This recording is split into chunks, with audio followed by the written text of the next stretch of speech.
बचपन में एक बहुत ही लाइक और पढ़ने वाला लड़का मोमो के लिए बहुत ज़्यादा इंस्पिरेशन था।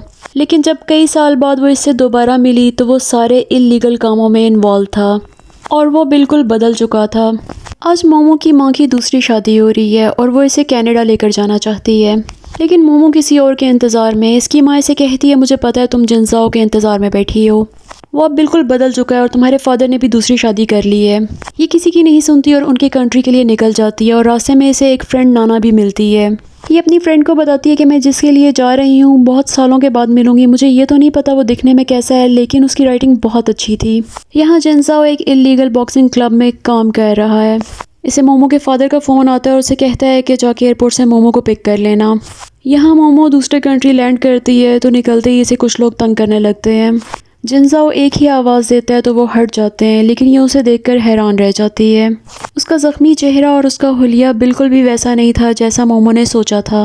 ये उससे पूछती है, क्या ये गाड़ी तुम्हारी है? वो कहते हैं, नहीं, मैंने उधार ली हुई है। रास्ते में से एक गुंडा टाइप लड़का आके कहता है कि तुम कहाँ फिर रहे हो लड़कियाँ लेकर? अगर स्नेकी को पता चल गया तो वो तुम्हें छोड़ेगी नहीं। जब वो चला जाता है तो मोमो कहती है कि इतने ख़तरनाक लोगों के साथ तुम्हारा क्या वास्ता है? ये पूछती है कि तुम कौन सी यूनिवर्सिटी में हो और क्या करते हो। वो इसके किसी भी सवाल का जवाब नहीं देता और ढेर सारी सीढ़ियाँ चढ़ाकर उसके फादर तक उसे ले जाता है। ये बहुत सालों बाद अपने फादर से मिलती है जो नशे में धुत पड़ा है, और ये है इसकी स्टेप मदर, और तो और उनकी एक छोटी सी बेटी भी है। ये बच्ची इसे हाय भी नहीं बोलती है, लेकिन जब जिनजाओ आगे से कहता है तो फिर ये उसे हाय भी बोलती है। स्टेप मदर इसे बहुत अच्छे से मिलती हैं और कुछ ही देर में जिनजाओ का दोस्त आता है और वो इसे कहता है कि मुझे तुमसे कुछ ज़रूरी बात करनी है, और इसे नीचे ले जाता है। मोमो सबके लिए गिफ्ट्स लाई है, उसने सबको दिए हैं, और जिनजाओ के लिए एक पेन लेकर आई है, उसे देने के लिए नीचे आती है। जब इसे इनकी कोई बात सुनाई देती है तो फ्रेंड उसे कह रहा है कि तुम अपनी ज़िंदगी को ख़तरे में डाल रहे हो, ऐसा मत करो। उसके बाद जब फ्रेंड इसे देखते हैं तो इसका नाम पूछता है, जिसका मतलब होता है दिन रात इंतज़ार करना, जो जिनजाओ की कीचेन के ऊपर लिखा होता है। जिनजाओ गिफ्ट लेके कोई ख़ास खुश नहीं होता और उसे कहते हैं मेरे ऊपर पैसे ज़ाया करने की ज़रूरत नहीं है। तो वो इसी की कही हुई बात बहुत तकलीफ से रिपीट करती है, क्योंकि मैं गेस्ट हूँ और मुझे चले जाना है तो गिफ्ट तो बनता है। ये लोग खाना ऑर्डर करके बैठते हैं। उसके बाद मोमो से कहती है कि तुम्हें मुझ में कोई इंटरेस्ट नहीं कि मैंने कैसे टाइम गुजारा, तुम मुझसे कुछ नहीं पूछ रहे। तो वो कहता है नहीं। तो कहती है ठीक है, अच्छा तुम मुझे बताओ, तुम बताओ कि तुमने ये वक्त कैसे गुजारा। तो वो कहता है बस खाया पिया और उसके बाद फ़न किया। ये से कहता है कि ज़्यादा वक्त ज़ाया करने की ज़रूरत नहीं है, कल ही वापस चली जाना। जिस पर वो कहती है मैंने कल की फ़्लाइट तो कैंसिल करवा दी हुई है।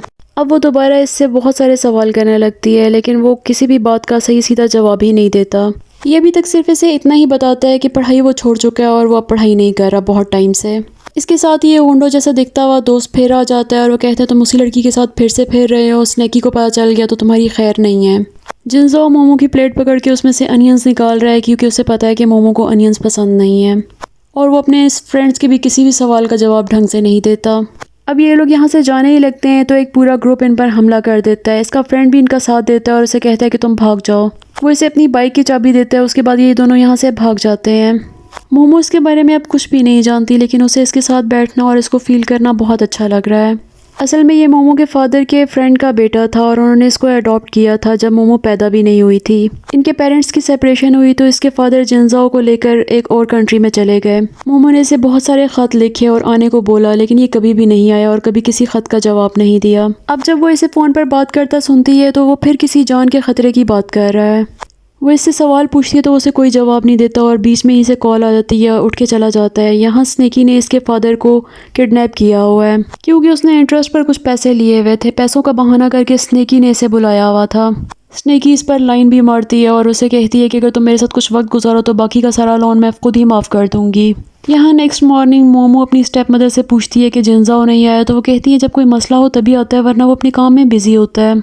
अब मोमो बाथरूम में आती है और ख़ुद ही एक मसला बना देती है और उसे ये करते हुए इसकी छोटी बहन देख लेती है। ऊपर से इसकी मदर प्लम्बर को फ़ोन करती है तो वो कहती है नहीं, प्लम्बर को रहने दें, जिनजाओ को बुला लें। जिनजाओ इनके घर में आके ये काम तो कर देता है, लेकिन वो इसे भूखों की तरह देखने लगती है। वो पूछता है क्या देख रही हो? तो कहती है मैं तो सिर्फ धूप देख रही हूँ। ये मदर को बताता है कि मैंने सिर्फ पानी रोका है, असल काम तो प्लम्बर ही आगे करेगा। मोमो को बहुत ज़्यादा क्यूरियोसिटी होती है कि ये कहाँ जा रहा है। वो इसका पीछा करने लगती है। कहीं रास्ते से कोई ज़बरदस्ती छुरी पकड़ा देता है तो वो छुरी ख़रीद लेती है। इसका पीछा करते करते वो एकदम से गुम हो जाता है। इसे समझ नहीं आती कहाँ है, लेकिन जैसे ही ट्रेन हटती है तो वो सामने खड़ा है और उसे पता चल चुका है कि वो इसका पीछा कर रही थी। ये बहाने बनाने लगती है, मैंने बनाना ख़रीदने थे। तो वो कहता है छुरी किस लिए ख़रीदी है? तो कहती है मैंने तरबूज भी लेना है। वो इसे कुछ पैसे दे के चला जाता है और कहता है मेरा पीछा न करना। अब ये ऑटो वाले से बात ही कर रही है तो वही दोस्त आ जाता है। ये उसे कहती है मैं जिनजाओ के पास जा रही हूँ। तो कहता है मैं भी जा रहा हूँ, लेकिन तुम्हें पक्का पता है ना कि उसने तुम्हें बुलाया हुआ है? वो कहती है हाँ हाँ उसने मुझे बुलाया हुआ है, चलो मिलके चलते हैं, देर हो रही है। ये इल्लीगल बॉक्सिंग क्लब लिन का है और दूसरी तरफ स्नेकी के फादर की साइड है। उन्होंने बहुत बड़े बॉक्सिंग चैम्पियन को रखा हुआ है जिनजाओ के अगेंस्ट। अब ये दोनों आमने सामने रिंग में उतरते हैं और यहाँ इसे बहुत मार पड़ने लगती है और एन उसी टाइम पर मोमो भी यहाँ पे पहुँच जाती है। जब मोमो अंदर आती है तो वो देखकर हैरान रह जाती है। उसका दोस्त उसे साइड पे ले जाता है और कहता है अगर उसने तुम्हें देख लिया तो वो डिस्ट्रैक्ट होगा और उसे ज़्यादा मार पड़ेगी। लेकिन उसे मार खाता देखकर ये तड़पने लगती है और कहती है कि प्लीज़ उसे बचाओ, जितने भी पैसे लगेंगे मैं लगाती हूँ, तुम उसे वहाँ से निकालो और इस गेम को स्टॉप करो यहीं पर। जब जिनजाओ गिर जाता है तो ये उसे ज़ोर की आवाज़ देती है। यहाँ सब लोग इसे ब्रेंडी के नाम से जानते हैं और सब ब्रेंडी ही बुला रहे हैं। जिनजाओ का नाम सुनते ही ये आंखें खोलकर देखता है। इसे मोमो नज़र आती है तो ये एक मरतबा हिम्मत पकड़ के इस बॉक्सर को अच्छे से फेंटी लगाता है और वहाँ से मोमो का हाथ पकड़कर भाग जाता है। बॉक्सर को स्नेकी का फादर कहता है कि तुम्हें मैंने कहा था उसकी आज आखिरी रात होनी चाहिए, जाओ उसका पीछा करो। दूसरी तरफ मोमो उसकी चोट देखकर रोए चली जाती है और वो कहता है ज़ख्म मुझे आया और रो तुम रही हो। वो इसे गाड़ी में बिठाता है और वहाँ से लेके निकल जाता है। अब ये सारा रास्ता उससे लड़ती और रोती आती है। ये कहती है कि तुम इतने बेहिस कैसे हो सकते हो, तुम ये इस तरह की ख़तरनाक गेम कैसे खेल सकते हो, मैं तुम्हें इतने ख़त भी लिखती रही, तुमने कभी मेरे ख़त का जवाब नहीं दिया, तुम्हारे लिए मेरी कोई इंपॉर्टेंस नहीं है, मैं कल वापस चली जाऊँगी। आखिर तुम्हें किस चीज़ ने मजबूर किया इस किस्म की ज़िंदगी गुजारने के लिए, कल आखिरी मरतबा जहमत करना और मुझे छोड़ आना। ये सब सुनते सुनते जिनजाओ कहता है पक्की होकर बैठना और स्पीड बहुत तेज़ कर लेता है क्योंकि इसका पीछा कर रहा है वो बॉक्सर और एक बहुत अच्छा कार रेसर। ये एक जगह स्टक हो जाता है लेकिन उसके बावजूद इन दोनों के बीच में से निकलने का रास्ता बना लेता है और इसे कहता है कि तुम मेरा फ़ोन पकड़ो और मेरी नेविगेटर बन जाओ। अब इस रेसिंग के दौरान बॉक्सर की गाड़ी उल्ट जाती है, एक्सीडेंट हो जाता है और ये बार बार उसे कहती है कि उसे चोट लग गई होगी, उसे मुड़कर देखें, लेकिन ये नहीं रुकता।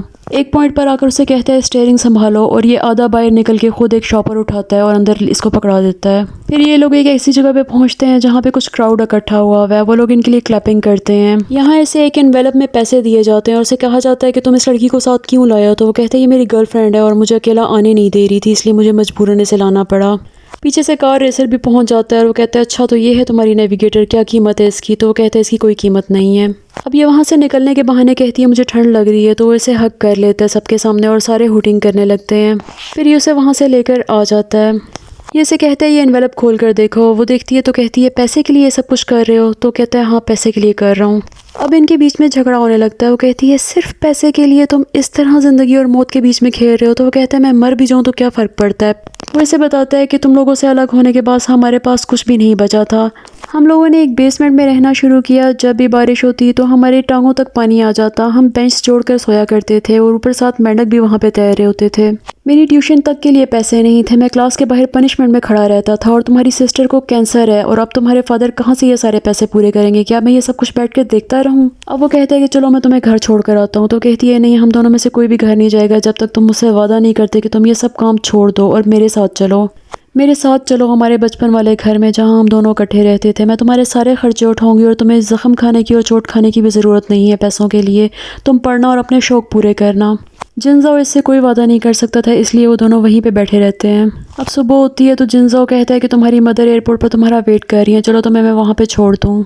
इसकी मदर कहती है कि हम तुम्हें कनाडा लेकर जाने के लिए आए हैं। वो कहती है मैंने नहीं जाना, मुझे चाइना वाले घर में ही रहना है। जिस पे इसकी मदर कहती है कि वो तो मैंने बेच दी है क्योंकि तुम्हारे स्टेप फादर की ऑलरेडी काफ़ी प्रॉपर्टीज़ हैं, तो वो मुझे ज़रूरत नहीं है। ये बहुत परेशान होती है और सोचती है कि मेरी मदर एक और आदमी पर इतना भरोसा क्यों कर रही हैं। यहाँ इनको जिनजाओ नज़र आता है तो वो इस पर गुस्सा करने लगती है। वो कहती है तुम्हारे फादर ने कहा था कि तुम दोनों को मिलने नहीं देंगी, तुम दोनों सगे बहन भाई नहीं हो और अडल्ट हो, अब तुम लोगों का एक दूसरे के साथ मिलना अच्छा नहीं है।